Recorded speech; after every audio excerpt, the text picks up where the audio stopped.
Hello and welcome to the Expert Regulatory Panel sessions, where we will be reflecting on the state of the shipping industry today with respect to the change, compliance, and costs. My guest today is Mr. Shaja Mathew from Bernhard Schulte Management, Senior Operations Director, Anil Jacob, Managing Director of OceanOpt, and Maximillian Schoer, one of the co-CEOs of BetterSea. So we will start with kind of the perspective of the shipping company and working with other shipping companies. Shaja, how would you describe driving decisions, operational decisions today in the mix of all these changes? Yeah, this is changing ship operations drastically. While everyone like to comply, there are many constraints. The main constraint is the awareness of regulations on various partners among the shipping industry, like owners, charters, and all. Next is the availability of the resources like compliant fuels, then technology. All these things are shaping up the operational changes. Regulations definitely changing the industry operations, but the availability of technology and crew training for this new technology is also increasingly important, and it's difficult to enforce very easily. So these are the challenges we are facing. Between the need to secure alternative fuels and the cost and geopolitical situations and now compliance, how do you find a sweet spot in between? How do you approach solving this? There is no sweet spot as such for time being. So easy way is to, for ETS, everybody is paying the penalty and then for at least for the time being. But FuelEU, it's my perspective, will change the scenario because it will drive shipping companies to adapt more fuel efficient technologies. Compliant fuel or dual fuel is coming in a big way. Time being, there is no sweet spot as such. Now we are quite deep in EU ETS with the deadline ringing. How do you see the shipping industry approaching EU ETS compliance? How has it been for the first year? And are there any lessons that we can take from that into a lot the of lessons. FuelEU in the next Yeah, ones? a lot of lessons. We're getting lessons by the day, to be honest. But, it has been a good experience. But more than the compliance aspect, I think that EU ETS has actually made a good start to the way people think about decarbonization. So I always feel that number one, collaboration has increased because there's no other way. Everybody knows that they can't solve this problem by themselves, at least.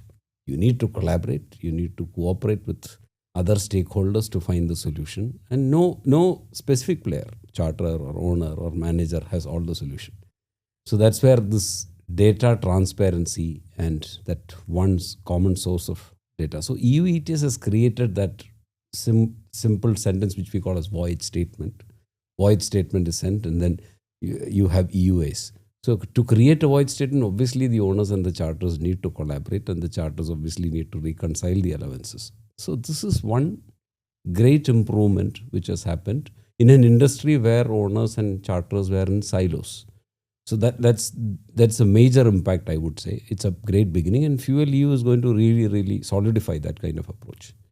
The challenge we have is to make them understand, especially for owners and charters who really don't want to change. So you have to be a change advocate in the beginning, and always still now telling them that what are we losing here if you don't decide now. And finally, I also think that, as Shaja was saying, ship manager's position is very challenging. At the end of it, they do a lot of operations, including what seafarers are also contributing towards fuel consumption. And obviously, as you know, charter parties are on speed and consumption numbers. And now even charters have started their own performance teams.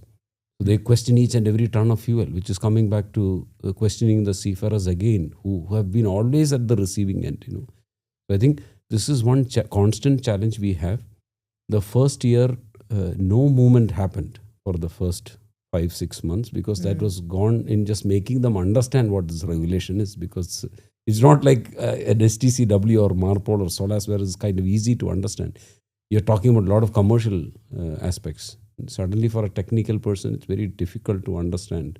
And it's from the technical teams that you get the data, which is to be used. So to get all the stakeholders together to a common ground where everybody could understand it, to that itself took a lot of time. That kind of lagged the process.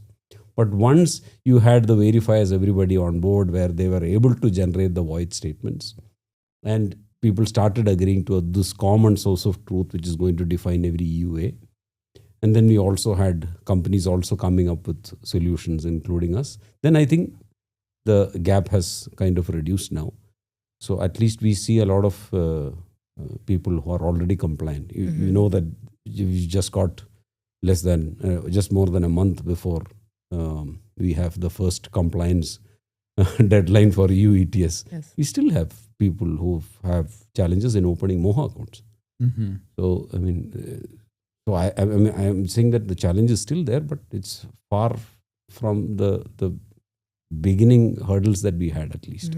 So that's the kind of learning that you've got.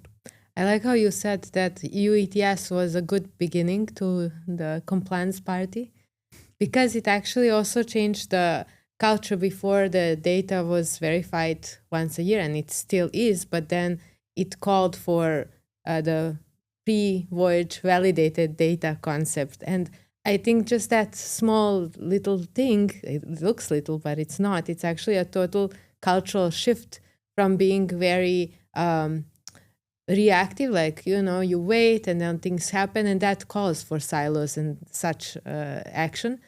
But this makes the real-time data even more accessible, and that allows you to act proactively, which is so important now, stepping into where we are going with all the other regulations coming. And are there any lessons that you would take going forward now from this EU ETS experience? First lesson is that obviously with these regulations coming in, we have to be very, very proactive in understanding this, putting it across to all the stakeholders. And, I think now FuelEU is the next challenge. We still have the same issue. We are into meetings where they are understanding the regulations better. I'm sure that you're also going into meetings where the first few slides are on what is this regulation, where we are at a time where we should really start looking at compliance by now.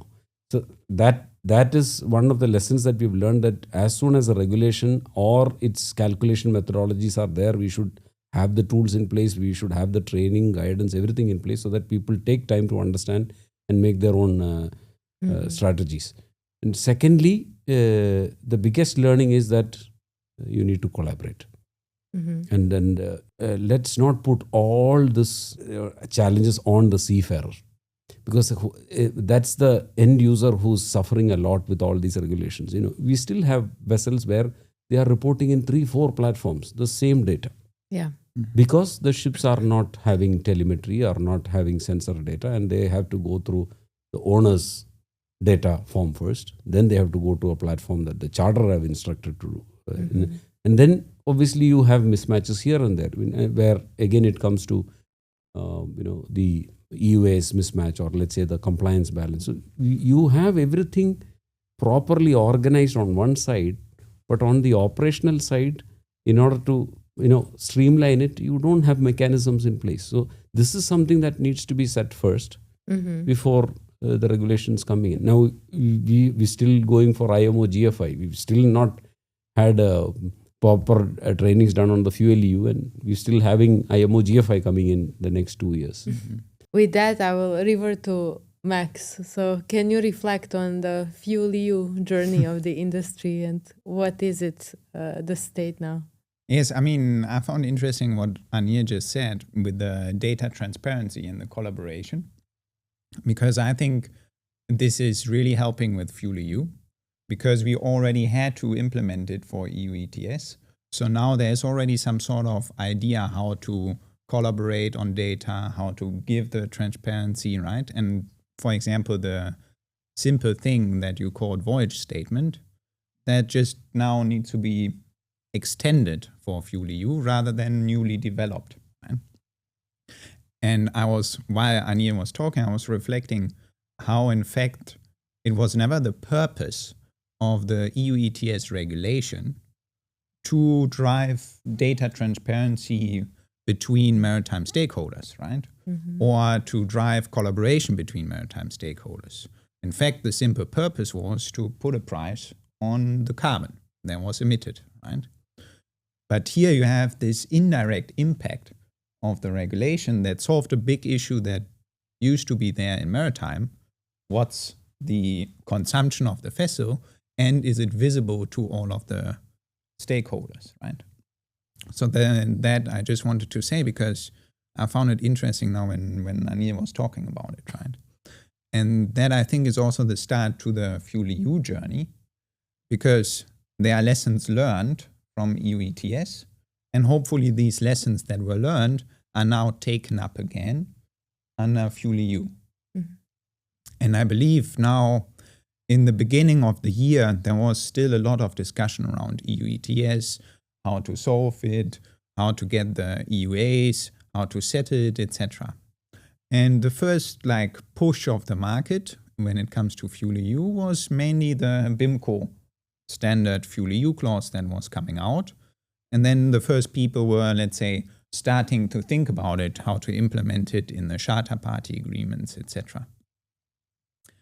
But then now, with EU ETS being more and more settled for the first year, you can see how the people start already attacking FuelEU in a more, let's say, proactive manner. And I believe this is the result of EU ETS and the learnings they had, because theoretically, they could say, I will wait. And, similar to the EU ETS manner, I will figure this out beginning of next year. But we do see that people are proactively engaging in the FuelEU scheme. And yes, I agree, there's still lower education on the regulation, and we indeed have meetings where we need to start with the explanation of the regulation in itself. But we also have proactive companies that try to figure it out and come with the idea, with the strategy for FuelEU, etc., and have very direct questions on how their issues, their use case can be solved with, for example, BetterSea solution. I also find it interesting how just before EU ETS entered into force, they were all still kind of it won't happen, disbelief. And then it happens. And then towards EU, there was a bit more proactivity. Okay, we should take a look into this, but then still the hope that it wouldn't happen. But now we still don't know what is the final outcome of the IMO Net Zero Framework, right?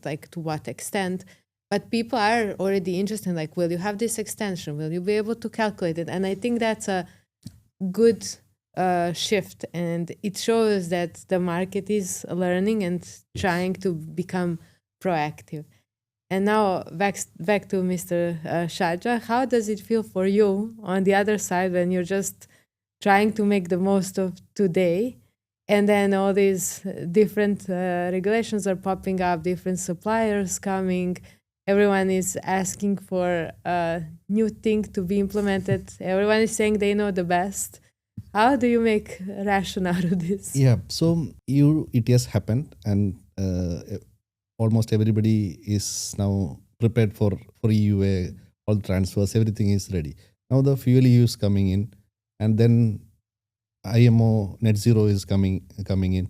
As a ship operator, his challenge is there are various data to be submitted, various data to be collected. So we are some sort of centralizing the data collection and reporting. We are using our partner OceanOpt for this collection of data and submission. So they are more competitive and efficient in collection and submission. They know the regulation. They are ready for the coming regulation. Their platforms are suitable for the changes. So most of the reputed shipping companies are doing this centralized data collection and this. So this reduce the operational burdens of this collection and submission and on the normal ship operating staff. So they can concentrate on their job and then outsource this to some experts. So this is what we are doing there. But I believe this authorities like IMO and EU all come together and make a streamlined. Everybody aim for the same emission reduction, but the frameworks are very different and difficult to understand for a ship operator. It is become more and more complex with various parties coming with various regulations.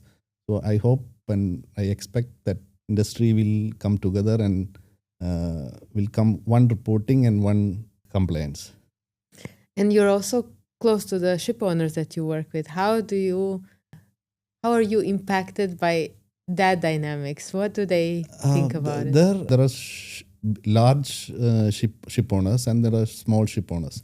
So some are well ahead of the regulations and they are planning and all. Some are not that much. But at the present, there is a cost involved on all these fuel efficient technologies and emission reduction and all.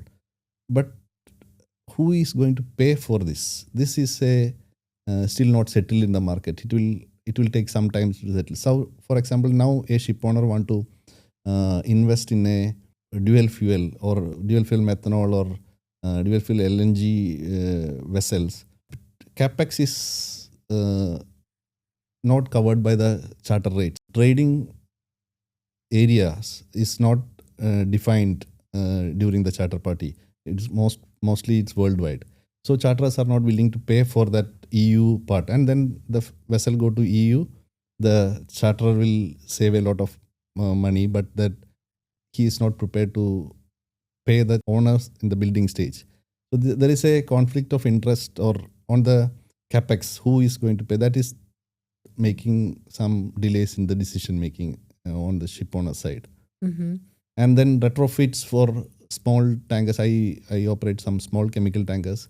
It is not cost effective or retrofits are not cost effective to cover this. So we have to start in the new building stage. I expect a lot of old tonnage move out of EU area and then new vessels move into the EU area and a lot of scrapping will happen. So it will take some time to settle the industry dynamics. And also with the growing competition to get access to certain fuels and how to fuel the vessels. And I think that will, in the next stage, affect operations quite a bit. Yeah, that is also availability of fuel is a factor. Now we can say prices are maybe competitive, but when more and more charterers or owners try to use biofuels and all, the cost pressure will be there in the biofuel. And then we cannot depend only on that because very few areas, the availability is also less for the compliant fuel. For example, you are bunkering in Singapore, then you don't know where the ship is going and when the fuel has to be used, how to store it, because these limits are there. The tank configurations, all these things come into play. For a liner trade, maybe it is easy, but tram trade, it will be difficult to select the fuels. Mm-hmm. We see that also even with their approach to FuelEU, there's so many uncertainties when it comes to tram shipping. And back to the fuel, the biofuels are also stable to a limit. So how to balance all these requirements is going to be a challenge. And I remember our conversation, Anil, how you said that even a document that used to be a page and a half is now 7 just to start the collaboration. So can you elaborate more on that? Taking ships into management obviously has become more challenging now because a lot of financial due diligence also has to be done. Because you never know when the owner might get bankrupt just because of EU ETS or FuelEU exposure. So earlier, the shipman agreements were more technical in nature, where you are paid for technically managing the vessel and everybody has their roles and responsibilities set out. But now it's more of financial, legal aspects coming in. You're throwing in a new kind of business perspective altogether into this normal ship management contract, which has been there for years. So that's a rapid or massive change. And you're expecting both the stakeholders to rise up to that expectation on both sides. So obviously, what I was mentioning is that the checklist for taking ships into management has become more comprehensive now. It has to be really comprehensive, because you really don't want to get bankrupt just because you've taken a vessel from a new owner who's not able to kind of reconcile based on the exposure that you have, or basis the ignorance that they have on the regulation.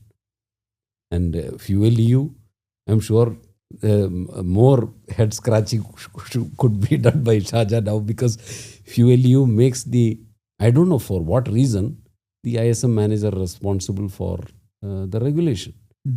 So we are always discussing this among ourselves, that the regulators don't understand the operations of ships. Otherwise, who would position the ISM manager or the DOC holder responsible for FuelEU regulation? They don't have any control on the operation, neither the selection of fuel or the vessel. So I think that's the biggest challenge as of now. EU ETS, I would say yes, it makes all sense that the owner should be the one, is the asset owner, obviously. But FuelEU is in a way that's a challenge. And I know one person who had a fun time with contracts for FuelEU. Can you reflect on that journey working with maritime law firms? I mean, I'm an engineer by training. So similarly to Anil and Shaja, I was taken aback by the financial and legal things and that were to be considered when thinking about FuelEU. And I also I agree with Anil that it is odd that the ISM company is ultimately responsible for this whole game. It's a legacy thing when it comes to the regulation that the ISM company ends up being responsible in this case. And I was wondering how, as a ship manager, you actually mitigate this risk of financial liability that you have under the regulation, because also it requires you to have the sufficient credit to cover it in case there are issues arising that you can't really control, as you correctly said. As a ship manager, we have a agreement called ship management agreement with the ship owner, and ship owner in turn they have the charter party agreement. So what we are doing now for this FuelEU, we are issuing addendums for the ship management agreement, for especially for the FuelEU, and asking for a corporate guarantee or a deposit, and based on the predictions. When new owners coming in, we have to do our due diligence and check their company backgrounds, and we engage specialists for this. Yes. I mean, from my perspective, I used to work at Maersk and took care of the EU ETS there as well. And half of the fleet is chartered. And there we basically had the issue of the charter party agreement, right? And I remember there was quite a big task to agree with all these owners on the addendum of the charter party agreement for EU ETS, right? So I would imagine that, as you said, if you addend the shipmen, then you will face a similar task when it comes to convincing the owners, agreeing on the right set of agreement, etc. Yeah, so there are owners asking us to do it without any addendums or corporate guarantees and all. So with the ship management fee we receive and the exposure we face for FuelEU and all, it is too much different. So we cannot afford to have even single default will collapse our system. So we cannot, without proper legal documents, we cannot do it. Yes. And I think that also underlines the question that you had to me. The contractual agreement that is set in place for FuelEU, may it be the shipman or the charter party agreement, or in the end the pooling agreement, is one of the most essential parts when actually talking about FuelEU compliance.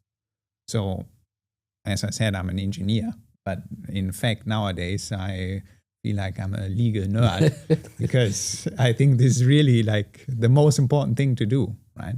And aligning all these liabilities and making sure that whenever something goes down, there is a process in place and there's a legal framework that covers all these issues, I think is the most important part when it comes to dealing with FuelEU.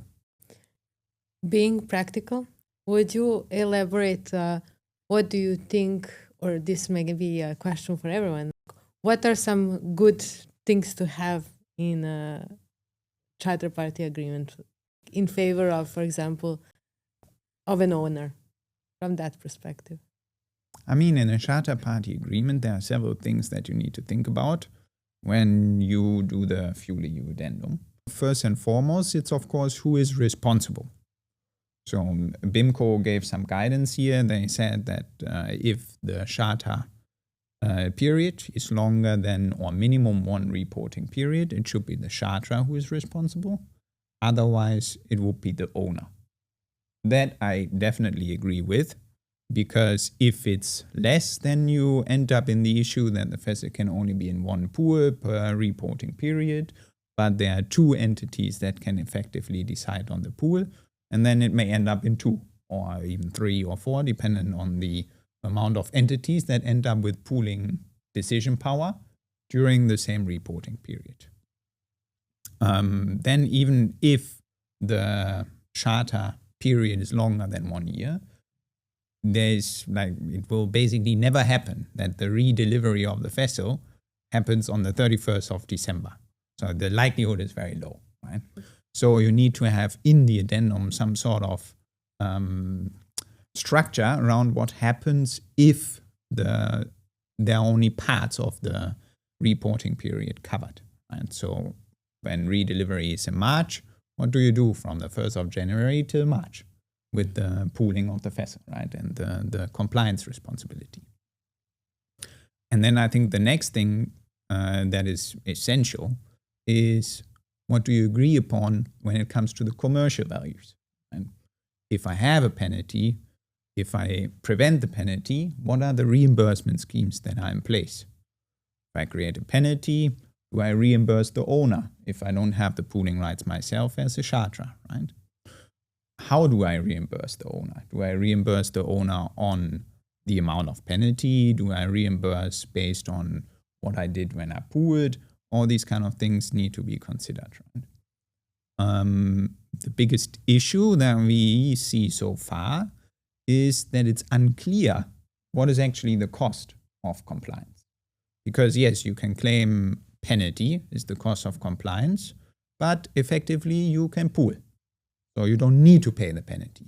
And this is, I think, totally different to EU ETS, because here we know it's the EUA price, right? That one is dynamic, but we can sort of all see what's the price of such an EUA. Under FuelEU, we cannot right now. There's no EEX for surplus. And that's the issue that causes a lot of problems when deciding on such a charter party. And then, there were several ideas of what we see in the industry with biofuel price indices, where you say, okay, instead of the penalty being the cost of compliance, I say, I could use biofuel, so this is my cost of compliance. Or, now talking about BetterSea, we have released our FuelEU Index, which essentially gives an idea of the surplus price on our platform based on the transacted trades. So that can also provide guidance when deciding on the reimbursement, of course. And that leads us also to the source of truth to start with, right? How to trade if you don't know what is the status quo of the vessel, and back to data. On one side, you need to trade up front, but you need to reflect on some numbers that may also change. And some are doing that with real-time numbers, some are using manual input. So, Anil, can you reflect on the state of data? Obviously, people who have not thought about data so seriously from 2018 and 2019, thanks to the IMO and the UMRV regulations, we have some form of data collection, which basically IMO said that, yes, I need to know how much of consumption is happening, how much of distance you're traveling, because I'm going to create a metric and I want to know how much your vessels are burning fuel, because we want to reach a target in 2050. So that was a great start, and then we started collecting data. But when I say that in 2025, we've got 7 years of data, but the quality of data is not that good to give out a good analysis. So if tomorrow, let's say Shaja wants a good analysis of the vessel, it's based and fully dependent on the data quality of that vessel that has come all these years, based on which I can give an analysis. So that's one challenge obviously we have. So the technology as well as the data management is adapting to a lot of new validation so that all errors are kind of prevented from the ship level, which includes the training of the seafarer to also understand these are the important parameters where I do not take a chance. Fuel consumption, I have to be really sure before I start reporting. From the owner side, they have to invest in auto sensing data, telemetry data. You see, a major portion of the shipping industry has not even digitalized now, which is also a challenge. So I think, reflecting on data management is one part, but on a very large scale, it is big strategic decisions which needs to be taken. EU ETS is there, FuelEU is there, IMO GFI is there. These are decisions which are going to affect the sustainability of the company. Are you really sure that with this kind of policies in place, your company would sustain after 15 years? Because so much of regulatory costs are there. You might have to invest in capex. Your operational expenditures are increasing because your ship manager is also having his challenges. Obviously, they are also increasing their technical management fee. So I think the industry now needs tools to understand where they are positioned in 2050. Mm-hmm. If you have not done the calculations now, then I think it's very difficult to talk about sustainability now. So everything is now out in the open. You also have the calculation for IMO GFI. Yes, obviously, as you said, pooling has varying prices, but at least you have a picture of what you are going to pay in the next 10-15 years. So I think this is all based on data. Mm-hmm. So that's the importance of data. Data is the core from which all aspects start. Mm-hmm. So that's why I was saying it's the new oil. Let's say. It is interesting that you refer to like 10-15 years. It feels that what used to be a decision like how do I operate my vessel today, this year, now is almost a long-term decision because you want to know the implications of that decision, even certain routes. You maybe decide to go to Africa, but now, whoops, there's a African country comes up with some version of ETS and carbon tax, and now that totally changes your decision in a short term as well. So how do you balance that? Isolated, fragmented regulation should be taken care by the charterers if it is not a regular trade. But as a whole, the ship owners should push for new technologies and all. Everyone coming with a different set of regulations is not in the best interest of the industry. Mm-hmm. So we have to work together to form a common rules and regulations for this. Otherwise, it will be difficult for the investors to make decisions. Mm-hmm. And it's not only the particular price that you pay, let's say in Gabon versus EU, etc. Right? It's not only I go there and then I pay €50 per ton of CO2. It's also what's that ton of CO2 in Gabon versus the ton of CO2 in EU, right? Yeah. Because it originates from the fuel consumption, but the way it is calculated is based on the emission factors, and they can be totally different in the different regions.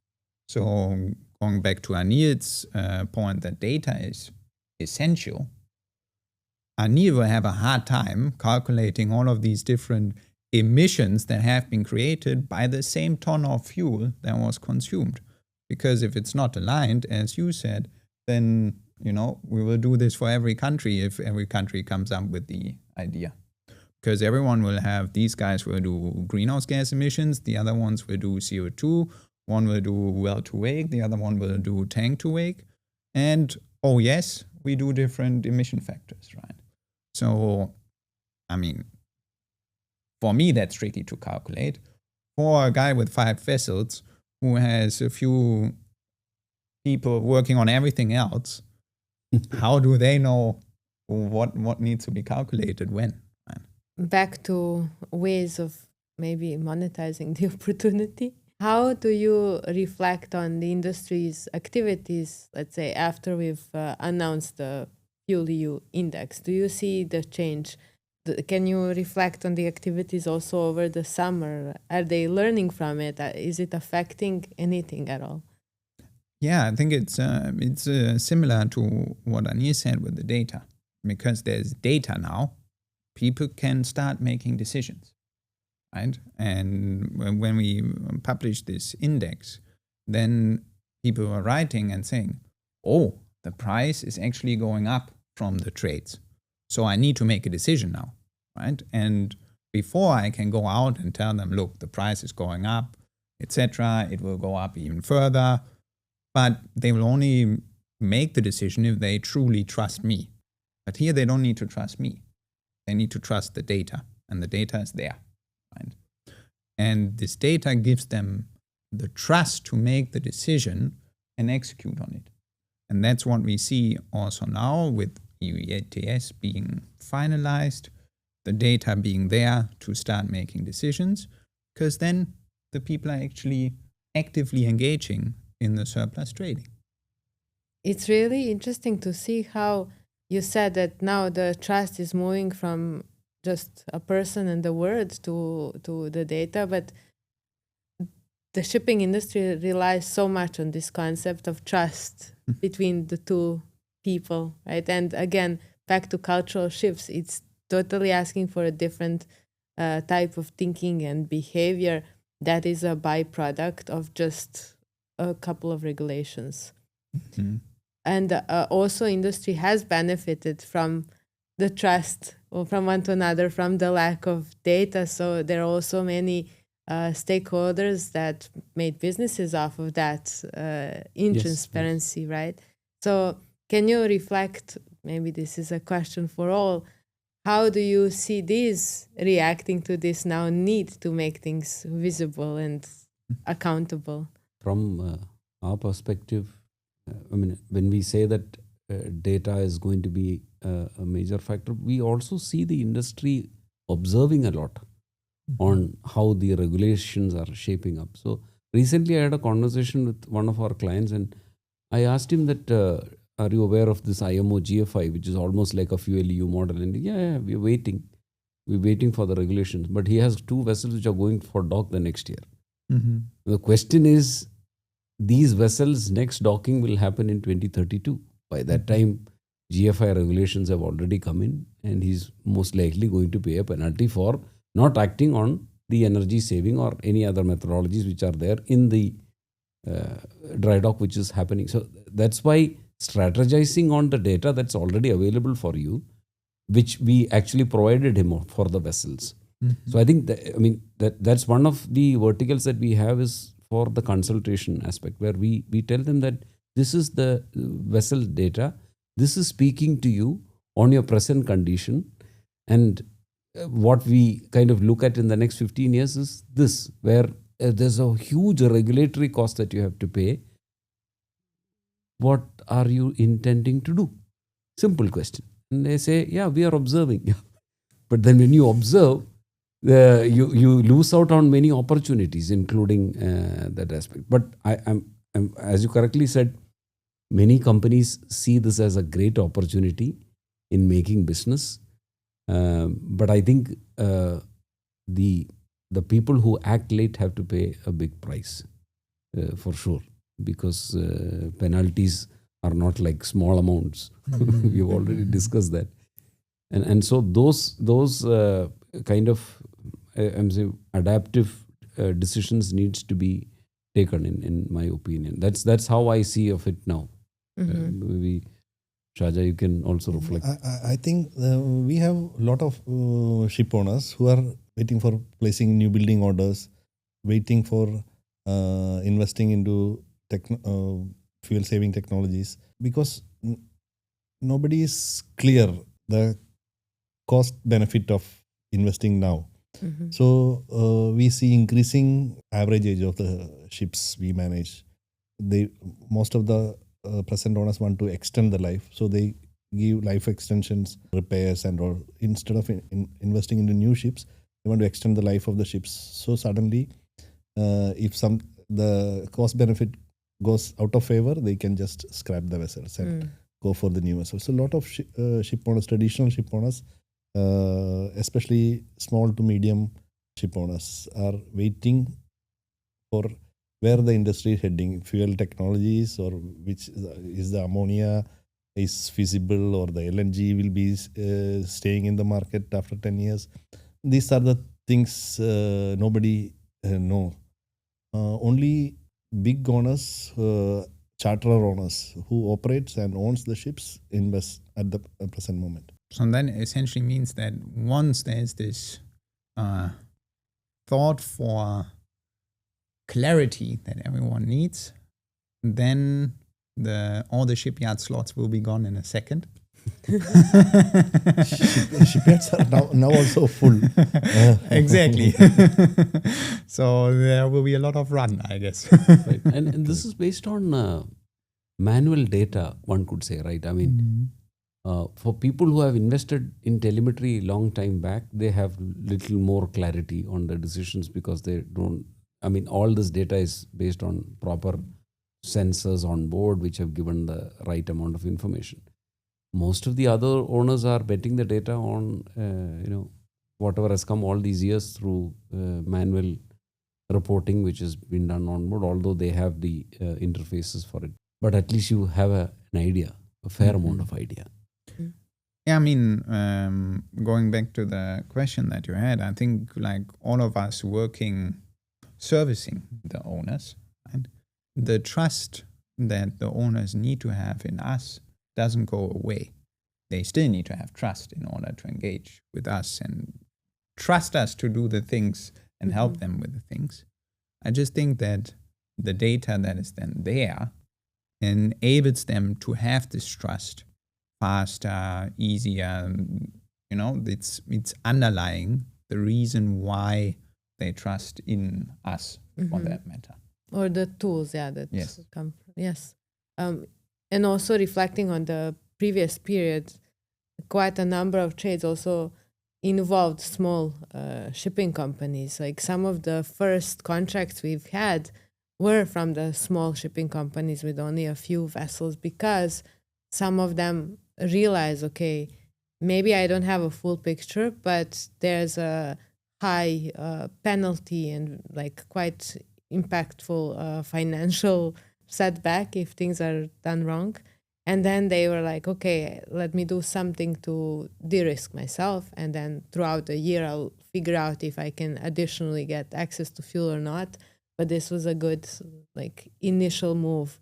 And also I will catch your part that they need a lot of hand holding right now, and you saw also additional vertical for more of a consulting part of the business because of that, not even to support the use of platform as well, right?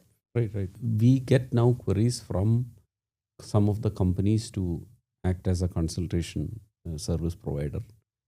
Basically because one is too many regulations coming in, so they want somebody to make it simple for them to understand.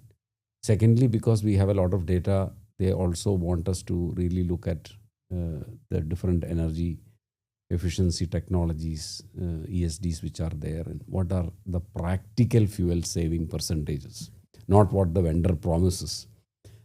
So at least what we see in our fleet, what could be the percent. So obviously one challenge always has been that in dry docks there are a lot of measures taken place, like anti-polishing paints are there, then you have also other ESD, ETs being installed. So it's a cumulative fuel saving which happens, not specific to that one. That's always a challenge, because all these let's say these installations are done in dry docks, as opposed to so it's a cumulative percent. So we are trying to do those permutations and combinations to make it kind of in a split level. Okay, this anti-polishing paint we have seen across 50 vessels, and with all these permutation combinations, this is generally the, let's say, guaranteed fuel percentage saving that you will have. Also based on the areas that they are trading, and that's another service they want from us. That okay, should we invest in this? So they are asking for ESD ET reports for vessels before the vessels going into docks. And I think the let's say the opportunity for consultation is because regulations are shaping up, and it's this big journey towards 2050. They want a thought partner with them who can actually guide and advise them on what is the best way to, and that's why we are also now building a tool which is basically a cost estimator tool, which is going to take into account the regulatory cost, the fuel cost, and obviously the capex, which is the ESD ET cost. And then going to tell them that if you want to run the vessel for the next 15 years, this is the total expense that you have to count in, and then look at a strategy to, because sustainability is one thing, but and caring for the environment is what we all want, but a business runs for profitability, and so obviously that has to go much above the sustainability aspect. Mr. Shaja, do you have a reflection onto these points? Yeah, we also give advice and consultancy to the ship owners when we prepare the dry dock specification for a normal dry dock. We put in proposal for the owners. So most of the owners are adaptable for low capex measures, like you see LEDs, propeller painting, regular underwater cleaning. This all PBCF. This all easily sellable. But if you propose to wind assisted propulsion and all, then it capex intensive. So adaptation is on the lower side. And how do you see that difference between the cost savings and efficiency that is promised versus real time?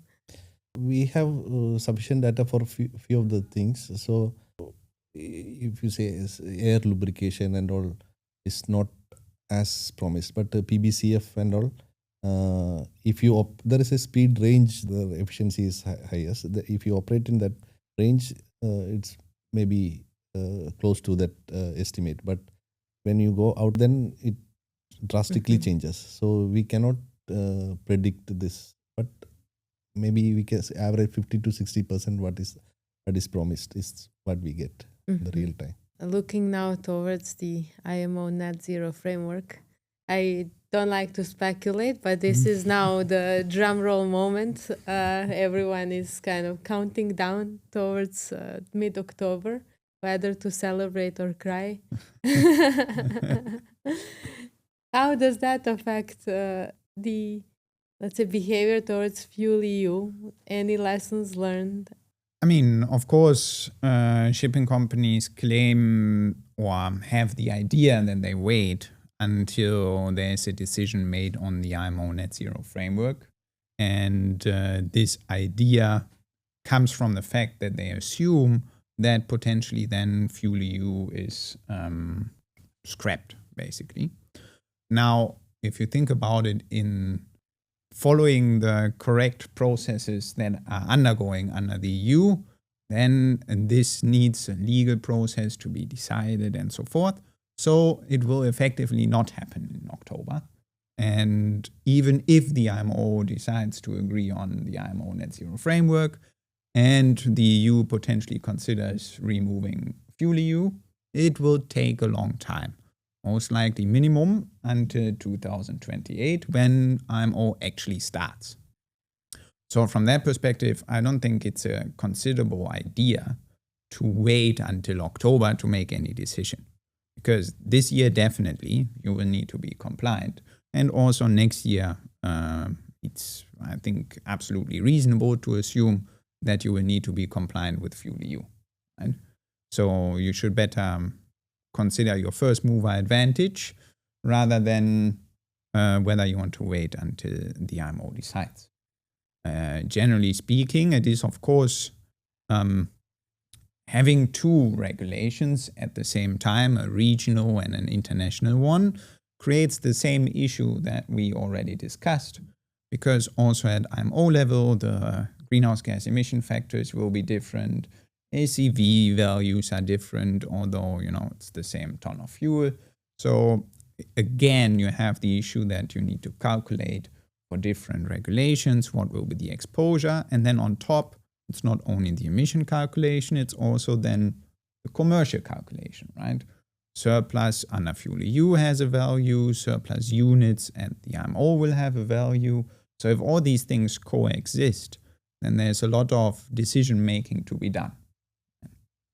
And then also, if you consider what already happens with regulations versus voluntary carbon markets, additionality, etc., then you can imagine what will happen if there are two regulatory markets where you can sell sort of your emission reductions, right? Mm-hmm. So I think there are a lot of lessons to be learned from all these areas when deciding how to align or not align FuelEU and the IMO Net Zero Framework, and we will have a lot of things to do in the upcoming years. So Max's message is buckle up.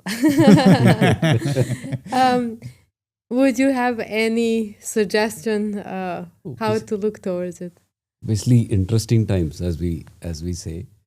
A lot of regulations coming in, so that is going to keep us busy for sure. That is something that we know. But I think, as Shaja was saying, I fully agree that there should be one framework, one rule, so that people can at least understand and agree to that even mentally, for being compliant. So as I was saying, it's a very ambitious target. We have to go through it, and shipping being shipping, it's going to sustain. As we call it, 85% of the world's cargo is done. So this industry is going to remain. They're very creative. Yes. So and then when you say that industry is going to remain, so obviously with the regulations coming in, this has to somehow be implemented. But I'm coming back to the same thing. It's time for decisions to be taken. Mm-hmm. Everything is set down. Calculations are done. And we know approximately what time IMO GFI is going to come. We know the rules. We know the specific, let's say, cappings every 5 years for FuelEU and every year for IMO GFI. So it's very easy to make a full calculation and understand it and use that as a tool for strategizing for your company. So I think it's interesting in terms of compliance, but also need to see how the industry is responding to that. But we have to comply. I mean, that's the truth at the end of the day.